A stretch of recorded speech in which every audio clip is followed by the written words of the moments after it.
Sudden running injuries are often blamed on overuse, with the assumption that repeated stress on tissues gradually wears them down until they break. But new research suggests that this narrative is too simplistic. While chronic overload plays a role, many acute injuries are triggered by a complex interplay of biological, mechanical, and even genetic factors, some of which may remain hidden until the moment of failure. These injuries can appear without much warning, even in runners who train carefully and appear well-conditioned, raising questions about what really causes them. Biologically, our bodies are constantly remodeling. Bones, tendons, muscles, and ligaments adapt to the demands we place on them, but not always at the same rate. For example, muscle strength can improve rapidly with training, while tendons and ligaments may lag behind in their adaptation. This mismatch can create a temporary window of vulnerability. A runner who feels stronger and faster may unknowingly place new loads on connective tissues that aren't yet ready to handle them. One poorly timed sprint, misstep, or sharp turn can be enough to trigger a tear, strain, or fracture, not because of accumulated mileage, but because the biology wasn't aligned in that moment. Mechanics also play a pivotal role. The way a runner moves, their stride pattern, joint angles, muscle activation, and ground contact time can affect how forces are distributed across the body. Small, often unnoticed flaws in form can concentrate stress on particular tissues. These issues may not show up in slow, easy runs, but can suddenly surface when intensity increases or fatigue sets in.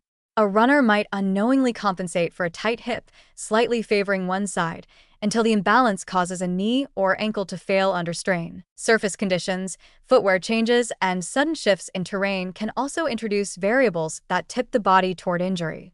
A single downhill run in unstable shoes or an aggressive track workout on a hard surface can introduce stressors the body hasn't rehearsed for, triggering damage even without excessive volume.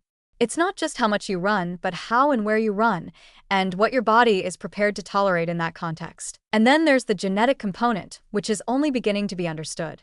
Some individuals may have connective tissues that are more prone to injury due to differences in collagen structure, joint flexibility, or inflammatory response.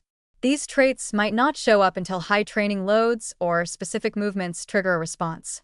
It explains why some runners can absorb massive volumes of training without issue, while others seem to suffer injury despite doing everything right. What looks like bad luck may in fact be a biological predisposition that was waiting for a specific trigger. All of this underscores an important point.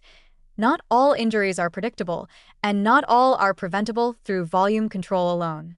Acute injuries are often the result of a moment where internal and external forces overwhelm tissue capacity. They're sudden, but not always random.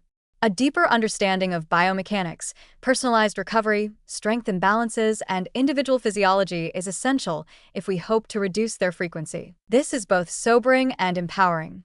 It reminds runners that even with smart planning, risk can't be eliminated entirely, but it also suggests that monitoring more than just distance and time is essential. Paying attention to how your body feels under fatigue, noticing asymmetries, staying alert to new movements or environments, and being willing to adjust plans in real time may prevent those moments where biology and mechanics collide unfavorably. Injury prevention isn't just about managing load. It's about understanding the complexity of the human body, a system that adapts, compensates, and occasionally fails in ways that no mileage chart can predict. The more runners and coaches embrace this complexity, the more prepared they'll be to respond, not just to overuse, but to the far more sudden and often misunderstood injuries that can change a season in a single stride.